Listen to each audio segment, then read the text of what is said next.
इस एपिसोड में हम देखने वाले हैं डोरेमोन, नोबिता और उसके सारे दोस्त जमीन के नीचे एक नई दुनिया को खोजते हैं, पर वहाँ पर कुछ लोग उन्हें जेल में कैद कर लेते हैं। फिर उनके साथ क्या होता है देखेंगे इस वीडियो में। एपिसोड की शुरुआत में हम देखते हैं डोरेमोन, नोबिता और उसके सारे दोस्त पार्क में थे, जहाँ जियान नोबिता के पैसे जो नोबिता ने जमीन के अंदर छिपाए थे उसे अपने गैजेट की मदद से ढूंढ रहा होता है, लेकिन जियान को वो नहीं मिलते।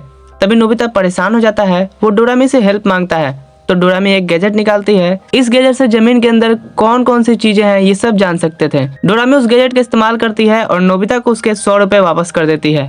नोबिता बहुत खुश हो जाता है और साथ ही कहता है चलो इससे खजाना ढूंढते हैं।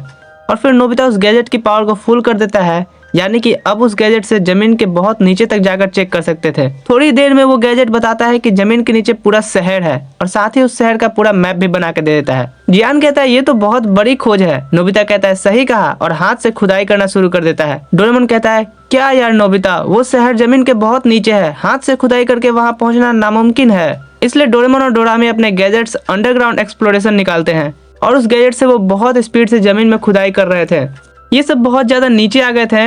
डोरेमोन बताता है अब हम जितना नीचे जाएंगे उतनी गर्मी बढ़ेगी। फिर तभी नीचे लावा आ जाता है। ये सब लावा के अंदर से आगे बढ़ते हैं और बहुत नीचे आने के बाद क्रैश हो जाते हैं। उसके बाद हम देखते हैं डोरेमोन और बाकी सब अपनी आंखें खोलते हैं। इनके सामने बहुत ही वीरान और डरावनी सी जगह थी। अच्छी बात यह थी कि वो लोग लावा से गुजरने के बाद भी ठीक थे। फिर डोरेमोन अपने गैजेट को बाहर निकालता है और उससे उसे पता चलता है कि ये शहर 1400 साल पहले बना था। जियान कहता है अगर ये इतना पुराना है तो यहाँ जरूर खजाना भी होगा। वो कहता है आओ खजाना ढूंढते हैं। सब लोग मान जाते हैं। जियान अपने फिर वही गैजेट निकालता है जिससे वो नोबिता के पैसे ढूंढ रहा था और उस गैजेट से खजाना ढूंढने लगता है। नोबिता, शिजुका और सुनियो भी खजाना को ही ढूंढ रहे थे। जियान उस गैजेट की मदद से एक जगह पे पहुंचता है, लेकिन आगे से जगह बंद होती है। तभी सीन चेंज होता है और हम नोबिता को देखते हैं। वो कहता है शायद यहाँ पर कोई स्विच होगा, उसे ढूंढना होगा। और ऐसे ही आसपास चेक करते हुए वो एक लीवर को खींच देता है, जिससे जियान के सामने जो रास्ता बंद था वो खुल जाता है। सुनियो भी आसपास ही टहल रहा था, तभी उसे जमीन पर एक कॉइन मिलता है। वो उसे अपने पास रख लेता है। तभी जियान सबको अपने पास बुलाता है। वो बताता है कि इसे मैंने अपने खोज के दौरान ढूंढा है, चलो इसको खोलते हैं। जब जियान उसे खोलता है तो वो बिल्कुल खाली था। सब काफी दुखी हो जाते हैं। नोबिता कहता है अभी तो इसमें कुछ भी नहीं है, लेकिन 14 साल पहले इसमें जरूर खजाना होगा। डोरेमोन कहता है हाँ तुम सही हो। फिर वो टाइम बेल्ट का इस्तेमाल करके 14 साल पहले जाएंगे ऐसा बात करता है। डोरेमोन सबके लिए टाइम बेल्ट निकालता है और फिर ये सब लोग 14 साल पहले पहुंच जाते हैं। ये लोग उसी जगह पे आते हैं, लेकिन वहाँ पर कोई खजाना नहीं था। डोरेमोन बताती है शायद अभी तक खजाने को यहाँ पर लाया नहीं गया है। जियान कहता है ये तो बहुत बुरा हुआ। फिर डोरेमोन और बाकी सब उस जगह से बाहर आते हैं। ये सब देखकर हैरान थे कि वो जगह बिल्कुल बदल गई थी।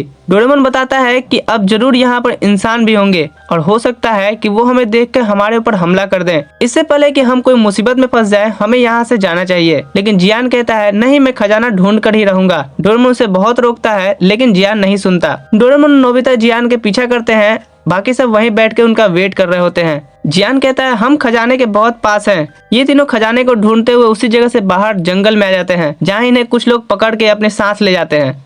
सीन कट होता है और हम डोरामी को देखते हैं। वो कहती है उन तीनों को कुछ ज्यादा ही टाइम लग रहा है, शायद हमें जाकर देखना चाहिए। यहाँ पर वो लोग डोरेमोन, नोबिता और जियान को जेल में बंद कर देते हैं। नोबिता काफी रिक्वेस्ट करता है, लेकिन वो लोग नहीं सुनते। यहाँ हम सब डोरामी, शिजुका और सुनियो को देखते हैं। वो सभी एक पत्थर के नीचे से बाहर आ जाते हैं। जैसे ही वो बाहर आते हैं उन्हें एक लड़की दिखती है। सुनियो पूछता है तुम कौन हो और तुम यहाँ पे क्या कर रही हो, कुछ बताओ तो। उसके बाद हमें दिखाया जाता है रात हो जाती है। डोरामी, शिजुका और सुनियो उसी लड़की के घर थे। उस लड़की की एक दादी माँ भी थी। वो कहती है हमारे देश का नाम बुकारो है और हमारे साथ ही बकारू नाम का देश है और दोनों देश के बीच एक पवित्र स्थान है जहाँ से तुम लोग बाहर आए थे।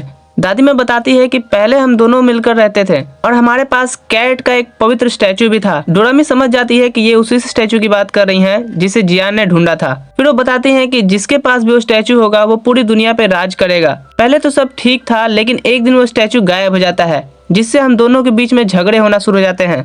बुकारो देश कहता है बकारू ने वो स्टैचू चुराई है और बकारू देश भी यही सेम चीज कह रहे थे। वो लड़की सलमा कहती है कि तुम उसी जगह से बाहर आए तो हमें लगा शायद तुम्हें उस स्टैचू के बारे में कुछ पता हो, लेकिन शिजुका कहती है हमें माफ करना, हम तो बस वहाँ से गुजर रहे थे। उसके बाद ये चारों बुकारो देश में आ जाते हैं। सलमा कहती है तुम सब फिक्र मत करो, मैं किसी पूछती हूँ। फिर वो लड़की आवाज लगाती है मैक्स तुम कहाँ हो। तभी मैक्स झाड़ियों में से बाहर आ जाता है। असल में सलमा बकारू देश की है और मैक्स बुकारो। लेकिन इन दोनों देश के झगड़ों की वजह से इन दोनों छुप छुप कर मिलना पड़ता है। मैक्स बताता है जो लोग उस पवित्र जगह के पास से मिले हैं वो हमारी जेल में ही हैं। सलमा कहती है कि उन्हें बता दो कि डोरामी और उनके दोस्त हमारे पास हैं और वो बिल्कुल ठीक हैं। मैक्स ये बात जाके डोरेमोन और बाकी सभी को बता देता है। वो सब बहुत खुश हो जाते हैं कि कम से कम वो लोग ठीक तो हैं। अगले दिन डोरामी और बाकी सब बुकारो देश में आ जाते हैं और अपनी मर्जी से पकड़े जाते हैं। उन सबको राजा के सामने लाया जाता है। डोरामी कहती है हमारे दोस्तों को छोड़ दो। राजा कहता है मुंह बंद करो बिल्ली। डोरामी कहती है तुम ऐसे नहीं मानोगे और वो रस्सियां तोड़ देती है जिससे सब लोग बहुत डर जाते हैं।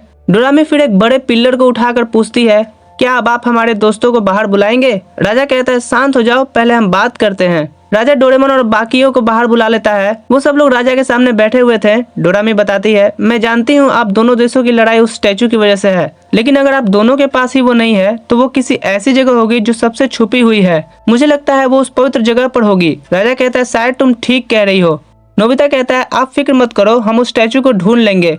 और फिर वो कहता है हम उसे ढूंढ लेंगे, लेकिन उसे ढूंढने के बाद फिर आपको दूसरे देश से दोस्ती करनी होगी। तो राजा कहता है ठीक है। डोरेमोन, नोबिता और बाकी सब उस पवित्र जगह पे जाने के लिए तैयार होते हैं कि तभी उस राजा का वजीर कहता है तुम लोग ये मत समझो कि तुम लोग जो भी बोलोगे वो हम मान लेंगे। तुम में से एक को यहाँ रहना होगा। अगर तुम लोग कल तक उस स्टैचू को यहाँ पर नहीं लेकर आए तो ये लड़की को हम नहीं जाने देंगे और वो हमेशा के लिए कैद कर दी जाएगी। वो सब थोड़ा डर जाते हैं और ये एपिसोड यहीं पे एंड हो जाता है। इसका पार्ट 2 भी है, उससे जल्दी चैनल पे अपलोड कर दूंगा, तो तब तक आप बाकी के एपिसोड्स देख सकते हो। चैनल को सब्सक्राइब कर लो, वीडियो को लाइक कर दो। मैं मिलूंगा आपसे अगले वीडियो में, तब तक के लिए गुड बाय।